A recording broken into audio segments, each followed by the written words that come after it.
Տավուշում սահմանազատումից լուր չկա, շարունակության մասին էլ խոսք չկա։ Երկաթգծի արդիականացման փող կա, բայց երազք սադարակի համար 2026-ի բյուջեում տող չկա։ Արայիկ Հարությունյանի անձնագիրը քննության առարկա Բաքվի դատարանում 070 կոդը Ադրբեջանը չի մարսում։ Ալիևն ու Էրդողանը Հայաստան կգան, Երևանում սպասում են։ Ավելի շատ ծախսում ենք, քան հավաքագրում, ինչ անել, որ տարին պարտքով չսկսենք ու ավարտենք։ 860,000 քաղաքացուց 130,000-ն է հայտարարել եկամուտները, ինչ է սպասում մյուսներին։ Հովանավանքի աղոթքը պետք է վերականգնել իրավական ճանապարհով, հայտարարություն Մայրաթորից, Տուգանքի օգուտը, քաղաքային բյուջեն 20% ավելի շատ է լցվել։ Բարի երեկո հարգելի հեռուստադիտող, օրվա գլխավոր ժամն է կարևորի մասին, տաղավարում Հայկ Նավասարյանն է աշխատում։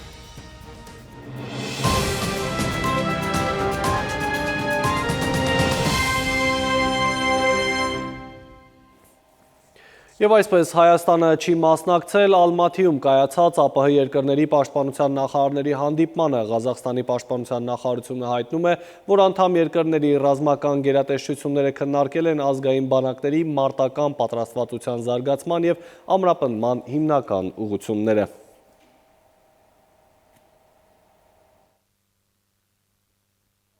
Տավուշի մարզում սահմանազատման հետ կապված այս պահին որևէ գործընթաց չկա, ազգային ժողովում լրագրողների զրույցում հայտարարել է մարզպետ Հայկ Ղալումյանը։ Հիշեցնեմ, անցած տարի Տավուշում մոտ 1,5 ամիս իրականացվեցին հայ-ադրբեջանական սահմանի 12 կիլոմետրանոց հատվածի սահմանազատման աշխատանքներ, սակայն դրանից հետո գործընթացը կարծես փակուղում է հայտնվել։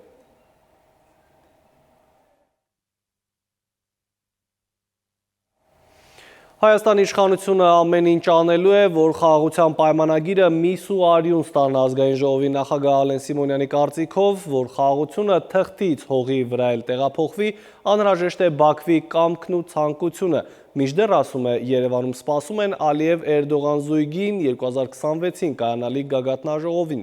Անկարան հայտնում է, որ Էրդողանի այցի մասին որոշակիություն չկա, կլինի միջոցառմանը ավելի մոտ ժամկետում։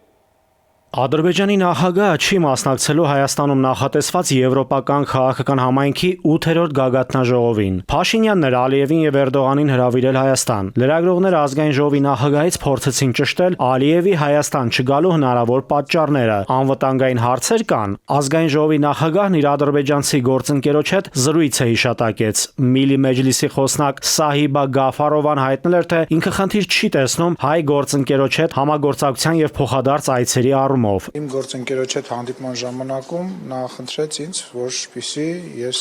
փոխանցեմ, եթե նման պատեհ առիթ կլինի, որ իրանք Հայաստանի Հանրապետություն գալու հետ կապված որևիցե խնդիր չունեն եւ Եվրանեստ այս անցկացված միջոցառման իրանք չմասնակցելը պայմանավորված է զուտ այդ կազմակերպության հետ հարաբերություններով եւ իրենք որևիցե խնդիր չեն տեսնում մեր համագործակցության եւ փոխադարձ այցերի հետ կապված։ Հայաստանյան իշխանություններն ակնկալում են, որ բոլոր նախագահները կմասնակցեն գագաթնաժողովին։ Ըստ ազգային ժողովի նախագահի, ադրբեջանական պատվիրակությունները կգան Հայաստան, հայկականն էլ Ադրբեջան։ Իհարկե կան հարցեր, որոնք պետք է քննարկվեն, մասնավորապես մեր գերիների պահվող անձանց մասին հարցը, որը որ մեծագույն պրոբլեմ է, բայց այնուամենայնիվ շփումները շարունակվելու են եւ մենք այդ շփումները խորացնելու ենք եւ երբ որ ես ասում եմ մենք, ես նկատի ունեմ, որ դա նաեւ իմ ընկալմամբ իմ վերջի շփումների հետևանքով իմ ընկալումն է, որ ադրբեջանական կողմը նույն գծի վրա է։ Սիմոնյանը սակայն համաձայն չէ, երբ ասում են, թե Ադրբեջանը նախապայմաններ է առաջ քաշում։ Ըստ նրա դա անհանգստություն է։ Այնուամենայնիվ այդ սառույցը պետք է կոտրել, այդ սառույցը կոտրվում է եւ միջպառլամենտական մակարդակով մենք նաեւ հանձնառու ենք այդ խնդիրը շատ ավելի խնդիրը շատ ավելի արագ լուծենք։ Ազգային ժողովի նախագահը կարծում է, որ խաղաղության պայմանագրի ստորագրման համար ադրբեջանական կողմից ցանկություն ու կամք է անհրաժեշտ։ Սիմոնյանի խոսքով աշխարհին ու Ադրբեջանին ակնհայտ է Հայաստանն իր ուժերից վեր արել է ամեն ինչ, որ խաղաղություն լինի։ Եվ հիմա ըստ խորհրդանի խոսնակի Հայաստանի իշխանություններն ամեն ինչ անելու են, որպեսզի խաղաղությունը վերջնական պայմանագրի տեսքով նաև գետնի վրա լինի։ Ազգային ժողովի նախագահը համարում է, որ մոտ են դրան։ Նաիրի Մուրադյան, ժամը լրատվական։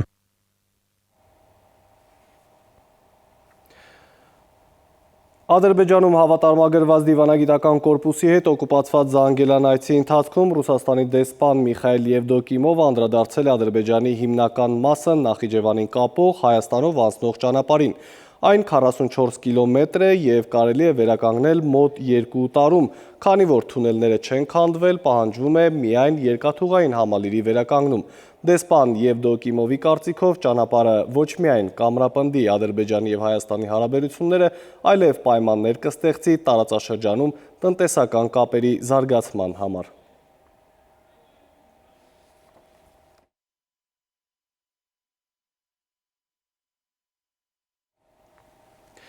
Իսկ ինչ լուր ունենք Սյունիքով նախատեսված ճանապարհից, որը օգոստոսից Թրիփի ուղի անունն է ստացել։ Հայաստանով անցնող ուղին 42 կիլոմետր է, դա խորհրդային տարիներին գործող երկաթգիծն է, որը վերջին 30 տարվա ընթացքում չի շահագործվել։ Հիմա ուզում են նորից գործարկել, բացել տարածաշրջանի ենթակառուցվածքները։ Այս ֆոնին արդեն Բաքվից հայտարարում են, թե հասնում են Հայաստանի հետ սահմանին, ասել է, թե Ադրբեջանի տարածքում շինարարությունը ավարտական փուլին է մոտենում։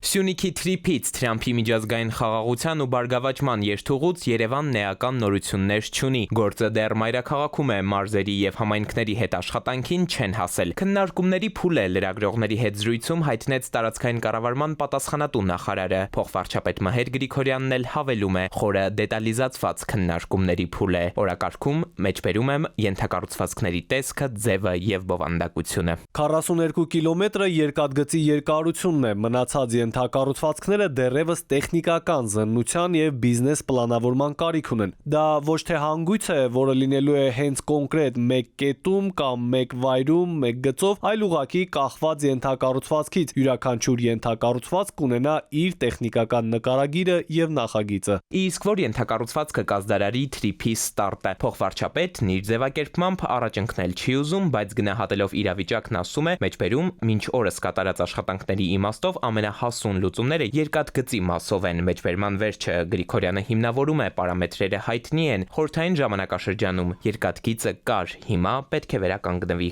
Մենք ուզում ենք, որ դա օր շուտ լինի, որովհետև բոլորս պիտի շահագրգռված լինենք, որ այդ ենթակառուցվածքները արագ կառուցվեն և արագ հանձնվեն շահագործման։ Դա շատ ճիշտ կլինի։ Ժամանակների մասին խոսելիս պետք է շատ զգույշ լինենք, քանի դեռ չկա պատրաստի նախագիծ։ Ենթակառուցվածքները պետք է բացվեն սինքրոն, հակառակ դեպքում ուղղակի չի աշխատի։ Հաշվի առնելով անցյալի դառը փորձը, երբ նախագծերը պատրաստ լինեն, արդյոք Բաքուն այս կողմային կողմել չի անի սինքրոն միաժամանակ մեկին մեկ կբացի ենթակառուցվածքները։ Միջազգայնագետը կարծում է, որ այս հարցին դեռ նույնիսկ վաղ է անդրադառնալ։ Մասնագետը նկատում է, առանցքային հարցերում Հայաստան-Ադրբեջան ընկալումները տարբեր են, խոչընդոտ է մեծ ճանապարհին։ Երկու կողմերը հայտարարությունների մեջ ընկալում չունեն, նույն ընկալումը չունեն։ Ես կարծում եմ, որ շատ կարևոր է, որ ճշգրտվի, թե Ադրբեջանի պատկերացրած ապաշրջափակումը եւ առհասարակ այդ ճանապարհներ են, թե այնա ինչ որ ինքն է ուզում։ Ահա այդ տարբերությունները թարմ, այսպես կոչված Զանգեզուրի միջանցքի շինարարությունը մինչև Հայաստանի սահման մոտենում է ավարտական փուլին։ X-ում գրում է Ադրբեջանի նախագահի օգնական Հաջիևը։ Շինարարությանը հետևելու համար Ալիևը Ադրբեջանում հավատարմագրված ավելի քան 50 երկրների դեսպանների տարել է օկուպացրած Զանգելան։ Ըստ Բաքվի քարոզչամեքենայի հաղորդագրության, այդ երթուղին կկապի ոչ միայն Ադրբեջանի հիմնական մասը Նախիջևանի հետ, այլև Ասիան ու Եվրոպան։ Քանի դեռ այս հարցերը հստակեցված չեն, որտեղ հայկական կողմի մոտեցումը հետևանն է, որ Հայաստանի տարածքում միջանցք չի կամ ապաշրջափակումը լինելու է հավասարազոր, Ադրբեջանի ընկալումներում այդքան էլ այդպես չի։ Անկախ նրանից Միացյալ Նահանգներում ինչ փաստաթուղթ է ստորագրվել, որտեղ այդ փաստաթղթու բովանդակության մեջ եթե տեսնենք, հստակեցում չկա, թե որ հատվածներում ինչ ճանապարհներ է գնում, դրա հսկողությունը ոնց է լինում։ Ընկալումներից զատ ադրբեջանցի փորձագետն է գրում, Բաքվում խաղաղասիրական տրամադրություններ ընդհանրապես չկան, չոր փաստեր։ Արտասահմանում Ադրբեջանի խաղաղության հռետորաբանության եւ հայրենիքում պատերազմական հռետորաբանության միջև հակասությունը խաղաղության գործընթացը վերածում է իմիջային նախագծի, այլ ոչ թե իրական քաղաքական կամքի։ Ուր կտանի Սյունիքի ամերիկյան ճանապարհը աշխարհի ուշադրության կենտրոններից մեկն այստեղ է։ Հյուսիս-հարավը, արևմուտք-արևելքը կկամրջի Թրիփը, թե ուղղակի թղթին կմնա։ Հույսն առայժմ դարձյալ ժամանակն է։ Էդուարդ Պողոսյան, ժամը լրատվական։ Արցախի նախկին նախագահ Արայիկ Հարությունյանի ծննդյան վկայականն ու անձնագիրը քննության առարկա են դարձել Բաքվի զինվորական դատարանում։ Ադրբեջանցի մեղադրողը մասնավորապես հարց է ուղղել Հարությունյանին, թե ինչու է նրա ծննդյան վկայականում գրված, որ ծնվել է Ստեփանակերտում ադրբեջանական ԽՍՀ-ում, իսկ արդեն անձնագրում որպես ծննդավայր նշված է Հայաստանի ԽՍՀ-ն։ Արդյոք սա նշանակում է, որ Հայաստանը Ղարաբաղը համարում է իր տարածքը, հարցրել է մեղադրողը անկախ լրատվամիջոցների և միջազգային կառույցների բացակայությամբ ընթացող դատական ֆարսում։ Հարությունյանը ըստ հրապարակման արձագանքել է, որ այդ խնդիրը երբեք չի քննարկել Հայաստանի իրավասու մարմինների հետ։ Այժմ այն մասին, ինչ ենք պատմելու թողարկման երկրորդ հատվածում։ Ավելի շատ ծախսում ենք, քան հավաքագրում, ինչ անել, որ տարին պարտքով չսկսենք ու ավարտենք։ 860,000 քաղաքացուց 130,000-ն է հայտարարել եկամուտները, ինչ է սպասում մյուսներին։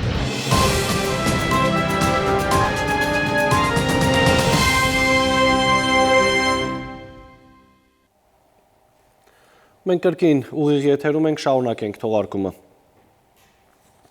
Երևանի խցանումները տնտեսական ակտիվության հետևանք են, կարծում է քաղաքապետ Տիգրան Ավինյանը։ Վերջին մեկ տարում 11,000 նոր ավտոմեքենա է գրանցվել մայրաքաղաքում, ինչը նշանակում է, որ քաղաքացիների հնարավորությունները ավելացել են։ Անդրադառնալով մայրաքաղաքի խցանումների լուծմանը, Ավինյանը հայտնել է, որ այդ ուղղությամբ Երևանի երթևեկության բարելավման ճգնաժամային կառավարման հանձնաժողով է ստեղծվել, որի առաջին նիստը արդեն կայացել է։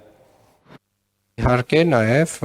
տեխնոլոգիական լուծումների մասով որոշակի հանձնարարականներ ենք ֆիքսել նախորդ հանձնաժողովի նիստին, որով որ անկյունակարային մեր խաչմերուկներում մենք պետք է հնարավորություն ունենանք տեխնոլոգիական նոր լուծումներով լուսացույցեր ունենալու, որոնք որ նաև հաշվի կառնեն հոսքերը տարբեր ժամերի եւ այդ ինքնակարգավորվող իրենց ռեժիմները կփոխեն քաղաքում տարբեր ժամերին տարբեր հոսքերի համար։ Մասիսի համայնքապետ Դավիթ Համբարձումյանն ու Բարաշեն քրեակատարողական հիմնարկի ցեղած ուղերձում հայտնել է, որ դադարեցնում է ավականու անդամի լիազորությունները, բայց չի հեռանում Մասիսից։ Այն քաղաքական թիմը, ում ձեր քվեով դուք կրկին վստահեցիք, համայնքի ղեկավարումը շարունակելու է գործել մեր տված նախընտրական խոստումների շրջանակներում, իրականացնելով ձեր կյանքը բարելավելուն ուղղված բազմաթիվ ծրագրեր, գրել է Դավիթ Համբարձումյանը, ավելացնելով. Խնդրում եմ համայնքային իշխանությունների հետ միասին շարունակել արարել, աշխատել, ապրել և արժանապատիվ հայ մնալ հանուն մեր համայնքի և մեր երկրի ապագայի։ Տաշիր կապիտալ ընկերությունը հանրային ծառայությունները կարգավորող հանձնաժողովին է ներկայացրել էլեկտրաէներգիայի սակագինը նվազեցնելու դիմումը։ Նույն առաջարկը ընկերությունը ներկայացրել էր նաև ամիսներ առաջ, երբ խնայողությունների և քիչ կորուստների հաշվին հնարավոր էր եղել դրական 3,6 միլիարդ հաշվեկշիռ ունենալ։ Հիմա այդ նույն հաշվեկշիռը գերազանցում է 6 միլիարդը ու եթե նախորդ անգամ կարգավորող հանձնաժողովը առաջարկը մերժել էր հիմնավորելով, թե 6 ամսվա կտրվածքով հաշվարկը պարունակում է հակառակ էֆեկտը ունենալու ռիսկ, ապա այս անգամ դիմումին կցված է 1 տարի հաշվարկ։ Հիմա նորից դիմումը ներկայացացինք, արդեն ներկայացնելով գրեթե 1 տարվա հաշվարկ թիվը հիմք ընդունելով, որը արդեն իսկ կազմում է 6 միլիարդից ավել գումար, այսինքն նախորդ 3,6 միլիարդը մի բան էլ մեր կանխատեսումների համաձայն ավելացել հասել է 6 միլիարդի։ Եվ կրկին անգամ դիմումը խնդրեցինք վերանայել սակագինը եւ իջացնել։ Այստեղ շատ կարեւոր բան է, հանգամանք է, որ հնարավոր բոլոր անձանց անունից նույն դիմումը ներկայացել ենք, որպեսզի անգամ տեխնիկական վերադարձի կամ չքննարկման հարց չունենանք։ 152 միլիոն եվրո աջակցություն Գերմանիայից Հայաստան, 18 միլիոն անվերադարձ գրանտային ծրագիրը, 134 միլիոն դոլարը ցածր տոկոսով վարկ է։ Լուրը այսօր հայտնել է էկոնոմիկայի նախարարը, այս ընթացքով մինչև տարեվերջ երկրի պետական պարտքը կհատի 14 միլիարդ դոլարի շեմը, բայց սա միակ խնդիրը չէ, պարզվում է, ավելի շատ ծախսում ենք, քան նախատեսում ենք հավաքագրել։ Իսկ արդյոք հնարավոր չէ այնպես տնօրինել պետական փողը, որ տարին պարտքով չսկսենք ու ավարտենք, մասնագետն ասում է կա ու ցույց է տալիս ճանապարհը։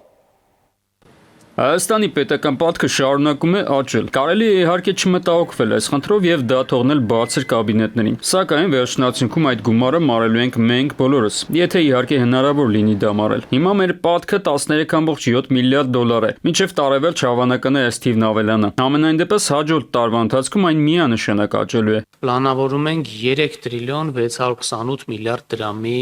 ծախսեր։ Եկամուտները կկազմեն 3 տրիլիոն 91 միլիարդ դրամ եւ դեֆիցիտը կկազմի 537 միլիարդ դրամ։ Այսինքն հաջորդ տարի բյուջեի դեֆիցիտը նույն ինքը բյուջեի ճեղքվածքը կազմելու է մոտ 1 միլիարդ 400 միլիոն դոլար։ Բավականին պատկառելի թիվ։ Ոլորտի պատասխանատուներն ասում են, որ այս տարվա բյուջեի դեֆիցիտն ավելի մեծ էր, բայց դե տակից դուրս եկանք։ Բյուջեի ճեղքվածքը փակելու մի ճանապարհ կա իհարկե՝ պարտք վերցնելը։ Ներքին պարտքը 50%-ի շեմը անցել է վերջին տարիներին, մենք առաջիկայում պլանավորում ենք այս հարաբերակցությունը մի փոքր փոխել եւ մեծացնել արտաքին պարտքի մասնաբաժինը, որպեսզի ավելորդ ճնշում չգործադրենք Հայաստանի բանկային համակարգի վրա։ Իսկ ինչ անել, եթե ծախսերը գերազանցում են ունեցած գումարները, կհարցնեն քաղաքացիները։ Չկա այլ ճանապարհ, քան պարտք վերցնելը։ Իրականում կա։ Մասնագետների կարծիքով բյուջեի ծախսերը Հայաստանում բավականին անարդյունավետ են։ Այսինքն մեկ միավոր աշխատանքի վրա ծախսվում է շատ ավելի, քան անհրաժեշտ է։ Իսկ որոշ դեպքերում էլ հավանական է այդ արժեքի կարիքը չկա, օրախնդիր չէ։ Պիտի օպտիմալացման հաշվարկ արվի, որ ծախսերն են, որ պետք չեն, առաջնային չեն, հրատապ չեն, այս բյուջեն եթե մանրակրկիտ աուդիտի ենթարկվի, հասկացող մարդկանց կողմից էլի, որ ֆինանսիստներ, տնտեսագետներ, դա խայտառակ հոդվածներ կան։ Կառավարության ներկայացուցիչներն իրենք են խոստովանում, որ բյուջեի ծախսային մասում կան խնդիրներ։ Ամենախնդրահարույց ոլորտը շինարարությունն ու ճանապարհաշինությունն են։ Քաղաքացիական հասարակության ներկայացուցիչները բազմիցս բարձրաձայնել են այս ոլորտում հնարավոր կոռուպցիոն ռիսկերի մասին։ Գումարների փոշիացման ամենաարդյունավետ միջոցը ասֆալտն է։ Ասֆալտապատումը, այդ եզրաքարերի փոխումը, ավելացած արժեք չգեներացնող եւ տնտեսական ակտիվություն չբերող այդ գործընթացները անընդհատ կատարում են միլիարդավոր դրամների։ Մենք այս տարվա բյուջեով 50 միլիարդ դրամ նախատեսված որպեսզի ասֆալտի ճաքերը փակեն։ Ճանապարհները երկրի արյունատար անոթներն են, ասեն համապատասխան աշխատանքների համար ահռելի ֆինանսական միջոցներ ծախսող գերատեսչությունների ներկայացուցիչները։ Ճիշտ է, բայց այստեղ կան անոթներ, որոնց աշխատանքը որևէ օգուտ չի տալիս օրգանիզմին։ 50 բնակիչ ունեցող գյուղը $2 միլիոն ասֆալտապատում են իրականացնում։ Այդ ասֆալտապատումը դա եթե մի ձեռնարկություն տեղներ, արտադրամասերներ, մի հատ փոքր ընդհանրենք կլաստեր լիներ արդյունաբերական, դալերի արտադրացված է։ Այդ տարքի անիմաստ ծախսերով ձևավորումը պետական բյուջեի պակասություններ։ Այսինքն ասֆալտապատված ճանապարհն իհարկե լավ բան է, բայց պետք է հասկանալ, որ այն արվում է ի հաշիվ բյուջեի ճեղքվածքի, այսինքն պարտքի, որը փակելու են նույն գյուղի բնակիչը, որի հարկային բեռն է բարձրանալու գալիք տարիներին կամ թանկանալու են ապրանքները, որոնք նա ձեռք է բերում, որովհետև բարձրանալու են հարկային տոկոսադրույքները նրանց համար, ովքեր ներկրում են այդ ապրանքը, ամեն ինչ պարտքը փակելու համար։ Արմեն Աթալյան, ժամը լրատվական։ Թիվը, որ 860,000 քաղաքացուց միայն 130,000-ն է հայտարարագրել եկամուտը, արդեն վկայում է այն մասին, որ պարտադրանքի լեզուն ընդունելի չէ մեր երկրում։ Այլ կերպ ասած, ըստ տնտեսագետի, քաղաքացին դեմ է, որ պետությունը տեսնի իր գրպանի պարունակությունը, իսկ ինչ է սպասում այն քաղաքացուն, ով չի ներկայացրել տարեկան հայտարարագիրը։ Այսօր լրանում է քաղաքացու տարեկան հայտարարագրի լրացման վերջնաժամկետը։ Տարբեր պետական կառույցներ հիշեցնում են, ուշացումները կարող են հանգեցնել վարչական պատասխանատվության, սակայն ոչ բոլորն են համաձայն պարտադիր հայտարարագրման սկզբունքին։ Դեմ ենք պարտադիր հայտարարագրմանը։ Այս մասին եւս մեկ անգամ հայտարարեց Հայաստանի ԵՍՄ նախաձեռնության ղեկավար Նաիրի Սարգսյանը, պարզաբանելով, որ այսպիսով կառավարությունը մտնում է քաղաքացու գրպանը, ստեղծում է անտեղի հարկերի հիմք, դառնում է մարդկանց կառավարող եւ վախեցնող։ Խոսելով հայտարարագրման վտանգավոր հետևանքների մասին Սարգսյանն ասում է. տեղեկություն է ստանում բանկային գաղտնիքի վերաբերյալ վիճակագրական մի քանի տվյալները ձեռքին նշում է 860,000 քաղաքացուց միայն 130,000-ն են ներկայացրել հայտարարագիր, 730,000-ը չեն ներկայացրել։ Ավելորդ տեղ մարդկանց գումարները 20%-ով հարկելու պարագայում աղքատության խորացման էր հանգեցնելու, տոտալ վերահսկողություն է սահմանում իշխանությունը հայ հասարակության վրա եւ ամենայն պատասխանատվությամբ հայտարարում եմ տնտեսական բռնության գործիք որպես կիրառելու է եւ հայ հանրությանը ուղակի մահակ է, այսպես տնտեսական մահակը ձեռքը բռնած, տնտեսական մահակը վերածելու քաղաքական մահակի, սոցիալական մահակի եւ այսպես շարունակ բոլորին անհատապես մշտական վերահսկողության տակ է պահելու։ Հանգեցնելու է նշված արտագաղթի ծավալների ավելացման, ներգաղթի ծավալների կրճատման, եւ բանկային գաղտնիքի տիրապետման, որը ամենավտանգավորն է։ Ինչու են դեմ հայտարարագրմանը։ Օրինակ է բերում ծախսատարությունը։ 42%-ից ավելի աղքատություն ունեցող երկրում տարեկան 50,000 դրամ միայն եկամտային հաշվարկ ներկայացնելու համար լրացուցիչ ծախս պետք է կատարվի։ Քաղաքացին հայտարարագիր լրացնելու համար բջջային հեռախոսներ պետք է ձեռք բերի, քարտը մշտապես ակտիվ կարգավիճակում պահելու համար, էլեկտրոնային ստորագրություն տարեկան ակտիվացման վճարի համար եւ այլն։ Հայտարարագիր չլրացնելու դեպքում որևէ մեկը ձեզ չի գալու վարչական դուգանքի ենթարկի, ասում է Սարգսյանը։ Անդրադառնալով պետեկամուտների կողմից հայտարարագրերի նախալրացմանն ասում է, այսպես թե այնպես չլրացնելու դեպքում էլ քաղաքացու վերաբերյալ տեղեկատվությունը պետեկամուտների կոմիտեի կողմից գեներացված է։ 2026 թվականի համար եկամուտների հայտարարագրման արդյունքում սոցիալական կրեդիտների հետ վերադարձման համար նախատեսված է 10 միլիարդ դրամ։ Հիշում եք, չէ, որ ուսանող զավակներին կամ վճարովի դպրոց հաճախող զավակների համար 100,000 դրամ սոցիալական կրեդիտ էին հետ վերադարձնում։ Եթե 10 միլիարդ դրամ բաժանում ենք 100,000 դրամի, դուրս է գալիս, որ ծրագրից կարող է օգտվել 100,000 մարդ ընդամենը։ Եվ մենք ամիսներ առաջ, որ խոսում էինք, ասում ենք, կեղծիք է այդ սոցիալական կրեդիտի ինստիտուտը, սրանով ընդամենը շահադրթում են, որ անձինք ներկայացնեն եկամուտների հայտարարագիրը, բայց հետագայում դա վերացվելու է։ Չեն համբերել մարդիկ 2026 թվականի բյուջեում արդեն նախատեսել են։ Եթե չեք լրացնում հայտարարագիրը, ապա պատասխանատվության չեք ենթարկվում։ Իսկ եթե պետեկամուտների կոմիտեն ավտոմատ գեներացնում է ձեր տվյալները, ապա ամբողջ պատասխանատվությունը պետեկամուտների կոմիտեի վրա է, ասում է Սարգսյանն ու հավելում, ոչ վարչական, ոչ էլ հարկային որևէ պատասխանատվության քաղաքացին չլրացնելով չի ենթարկվի։ Նրա խոսքով պարտադրանքը չի կարող լինել արդյունավետ միջոց։ Քաղաքացին պետք է ունենա կամավոր մասնակցության հնարավորություն, ոչ թե վախի ու տույժերի պայմաններում լրացնի հայտարարագիրը։ Քնարիկ Պետրոսյան, ժամը լրատվական։ Եկող տարվա բյուջեով քաղաքաշինության ծրագրերի իրականացման համար կհատկացվի 16.6 միլիարդ դրամ, միայն Երևանի մետրոպոլիտենի զարգացմանը կհատկացվի 5.5 միլիարդ դրամ, որից 2 միլիարդը կուղղվի նոր կայարանի կառուցմանը։ Եկող տարվա բյուջեով ուղևորափոխադրումների ծառայությունների համար կծախսվի 1 միլիարդ դրամ։ Մյուս խոշոր ծրագիրը Իսակով Արշակունյաց ճանապարհատվածի կառուցում 7 միլիարդ դրամ, կավարտվի 2026 թվականին հողերի օտարման գործընթացը եւ կմեկնարկի ճանապարհի կառուցման աշխատանքները։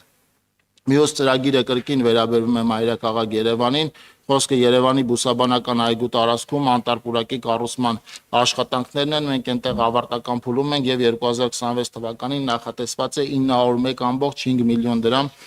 տարածքային կառավարման եւ ենթակառուցվածքների նախարարության բյուջեով։ Եվս մեկ դադար ունենք, կվերադառնանք րոպե նրանց։ Հովանավանքի աղոթքը պետք է վերականգնել իրավական ճանապարհով, հայտարարություն Մայրաթորից, ուղանքի օգուտը, քաղաքային բյուջեն 20% ավելի շատ է լցվել։ Մեկի աշխարհը ինչպես կանցնեն շաբաթն ու կիրակին, ավելին հաջորդի։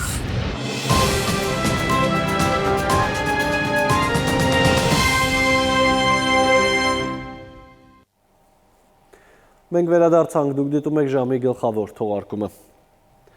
Առողջությունը վերականգնելու կռիվ տվող երեխաների համար Արարատ բանկը թեատրոն փառատոնի հետ նախաձեռնել է սոցիալական կորպորատիվ պատասխանատվության միջոցառումների շարք, որ նպատակ ունի թեթևացնել երեխաների ծանր բուժումներն ու նրանց ժպիտներ պարգևել։ Արդյունքում արվեստն ու մշակույթը այցելում են այնտեղ, որտեղ բուժվում են երեխաները։ Հոսպիտալացված երեխաների համար ելույթ ունենալու մասնագիտացում ունեցող ծաղրածուները Յոլյանի անվան արյունաբանական կենտրոնում են, սենյակ առ սենյակ հեշտով մտնում են երեխաներին ժպիտ պարգևելու։ Շվեյցարական La Temeraria թատերական ընկերության ծաղրածուներն այստեղ են թեատրոն կատարողական արվեստի ֆրանկոֆոն միջազգային փառատոնի շրջանակում, ինչպես նաև Արարատ բանկի աջակցությամբ, որի կորպորատիվ սոցիալական պատասխանատվության առանցքում են կրթությունն ու մշակույթը, նաև այն նախաձեռնությունները, որոնք կյանքի դժվարին փուլը հաղթահարող երեխաներին տոն պարգևելու նպատակն ունեն։ Յոլյանի անվան արյունաբանական կենտրոնի հոգեբանը նշում է, առանձնահատուկ նշանակություն ունեն նմանօրինակ միջոցառումները, ինչպես առողջության հետ կապված խնդիրներ ունեցող երեխաների, այնպես էլ նրանց ծնողների համար։ Երբ որ նույնիսկ տխուր են լինում կամ ինչ-որ պրոցեդուրաներից հետո ունեն ցածր տրամադրություն, շատ կարևոր է նրանց տրամադրությունը բարձրացնել ու աջակցել ծնողին այդ պահին։ Սոցիալական պատասխանատվությունը թեատրոն փառատոնի կազմակերպիչների համար եւս ունի առանցքային կարեւորություն։ Արարատ բանկը միանգամից դրական արձագանքեց ձեռնարկին, ընդգծում է փառատոնի տնօրենը։ Առանձնակի ուզում եմ նշել Արարատ բանկի հետ մեր համագործակցությունը եւ իրենց աջակցությունը իբրև մասնավոր կառույցի, որոնք միանգամից արձագանքեցին դրականորեն մեր առաջարկին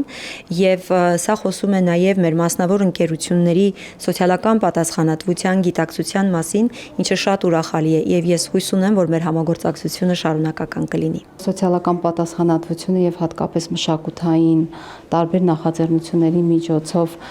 սոցիալական կարևոր խնդիրների վերհանումը եւ դրանց հասցեագրումը միշտ եղել են Արարատ բանկի գործունեության առանցքում։ Այս պահին գտնվում ենք Յոլիանի անվան արյունաբանության եւ ուռուցքաբանության կենտրոնում եւ այս պահին նաեւ տեղի ունենում փոքրիկ ներկայացում առողջական քաղցկեղով հիվանդ եւ առողջական խնդիրներ ունեցող երեխաների համար եւ սա հատկապես մեզ համար շատ կարեւոր է այն համատեքստում, որ այն երեխաները, ովքեր ունեն լուրջ խնդիրներ առողջական, մշակույթն է գալիս իրենց մոտ եւ մենք վստահ ենք, որ կատարողական արվեստը հատկապես ունի բուժիչ ուժ։ Բանկն ի դեպ ֆինանսավորել է նաեւ միջոցառում Գորիսի վերականգնողական կենտրոնում եւս 2-ը Թումոյում, 3-ից 5 տարեկան երեխաների համար էլ տոն կլինի Լոֆթ կենտրոնում։ Էդուարդ Պողոսյան, Վահրամ Ավոյան, ժամը լրատվական։ Մայրաքաղաքում մեքենա կայանելու ազատ տեղ գտնելու համար առաջիկայում բջջային հավելված կգործի, որը կօգնի ֆիքսել ամենամոտ պարկինգը։ Իսկ տրանսպորտից օգտվող չվճարող քաղաքացիների թիվը էական նվազել է, քաղաքային բյուջեն ըստ այդմ ավելացել է։ Օրվա այլ կարևորը հաջորդիվ տեսաշարում։ Հանրային տրանսպորտում չվճարող ուղևորներին տուգանելու մեխանիզմը արդյունք է տվել։ Ազգային ժողովի մշտական հանձնաժողովների համատեղ նիստում 2026 թվականի պետական բյուջեի նախնական քննարկման ժամանակ ասել է Երևանի քաղաքապետ Տիգրան Ավինյանը։ Նրա խոսքով այս ուղղությամբ եկամուտները մոտ 20% ավելացել են։ Ահռելի թվերի տարբերությունը տվել եւ իրականում ուղղակի հանգիստ եւ անվճար երթևեկող քաղաքացիների թվի էական նվազում ունենք։ Հիմա տուգանքներն իրականացնելիս ավելի կետային ենք աշխատում։ Հասկանում ենք կոնկրետ որ գծերի վրա կան կրկնվող դեպքեր, ասել է Ավինյանը։ Երևանի քաղաքապետը տեղեկացրել է նաև, որ քաղաքապետարանը բջջային հավելված է պատվիրել, որը կօգնի վարորդներին մայրաքաղաքի փողոցներում ազատ կայանատեղիներ գտնել։ Հեռախոսային հավելվածով տեսնելու եք, եթե այս հատված հասնեք 2-3 րոպեում տեղ կա, թե չկա, մանրամասնել է նա։ Արձագանքելով ընդդիմադիրների դիտարկմանը, որ անգամ կարմիր գծերի պարագայում, երբ քաղաքացին տարեկան որոշակի գումար է վճարում կայանելու համար, կարող է երկար պտտվել քաղաքի կենտրոնում եւ որևէ ազատ տեղ չգտնել։ Անընդունելի են Հովանավանքի հարցը լուծելու այլ ուղիները։ Դրանք բախումների կարող են տանել։ Լրագրողների հետ զրույցում ասել է Մայրաթորի տեղեկատվական համակարգի ղեկավար Տեր Եսայի Քահանա Արթենյանը։ Հովանավանքը սեփականության իրավունքով պատկանում է Մայրաթոր Սուրբ Էջմիածնին եւ շատ հստակ է, որ եկեղեցում այսօր խախտվել է տեղի օրինավոր սպասավորների ծառայությունը, ասել է Եսայի Քահանա Արթենյանը։ Հավելելով փաստորեն հիմա այնտեղ մարդիկ ապօրինի ներխուժել են եւ ապօրինի գործողություն են իրականացնում։ Այդ ամեն ինչը ժամ առաջ պետք է դադարեցվի, վիճակը պետք է լուծվի իրավական եւ օրինական ճանապարհով միայն։ Խոշոր ավտովթար է տեղի ունեցել Արագածոտնի մարզում ժամը 15:10-ի սահմաններում Երևան-Գյումրի ավտոճանապարհի Փարպի բնակավայրի վարչական տարածքում դեպի Երևան ընթանալիս Ford Mach-Nishի ավտոմեքենան բախվել է քարով բարձած Zil 130 Mach-Nishի ավտոմեքենային։ Երկու ուղևոր տեղափոխվել են տարբեր հիվանդանոցներ։ Ֆոտոլրագրող Շամշյանը փոխանցում է, որ Ford-ի վարորդն ու ուղևորը Գյումրու ավականու քաղաքացիական պայմանագիր խմբակցության ղեկավար Հայաստանի էլեկտրական ցանցերի Շիրակի մարզի Ղարս մասնաճյուղի տնօրեն Սարիկ Մինասյանի ծնողներն են։ Նրանց առողջական վիճակը գնահատվում է միջին ծանրության։ Քնարիկ Պետրոսյան, ժամը լրատվական։ Եվ ինչ եղանակ սպասել հանգստյան օրերին, ինչպես միշտ Լիլի Հովերի մատուցմամբ։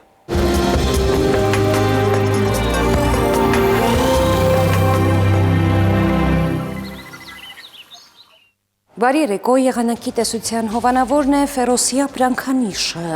իր հուսալիան վտանգ գերխնայող գազի կաթսաներով, դրանք պաշտոնապես ներկայացված են էքստերիեր խանութ սրահներում, Ֆերոսի եղանակ ստեղծող կաթսաներ, Մետեո աշխարհ նախ Հայաստան,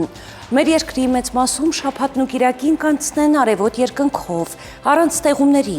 ջերմաստիճանը կբարձրանա մոտ 3 վաղ ցերեկը Շիրակում, Կոտայքում, Գեղարքունիքում, Արագածոտնի եւ Վայոց ձորի լեռնային գոտիներում կդիտվի 10-ից 15 աստիճան։ Վայոց ձորի եւ Արագածոտնի նախալեռներում կանխատեսվել է 14-ից 18, Լոռիում 14-ից 17, Տավուշում 16-ից 19 աստիճան, Արարատում Արմավիրում կդիտվի 14-ից 18, Սյունիքի հովտային գոտիներում կանխատեսվել է 18-ից 22, Սյունիքի նախալեռներում 14-ից 17 աստիճան, Երևանում շաբաթն ու կիրակին կանցնեն առանց ձեղումների, արևոտ երկնքով, այս գիշեր սպասվում է 2-ից 4, ցերեկը 16-ից 18, երեկոյան 7-ից 9 աստիճան։ Հարգելի հեռուստադիտող, այսքանով ավարտված է ժամի գլխավոր թողարկումը, խաղաղ գիշեր եմ մաղթում։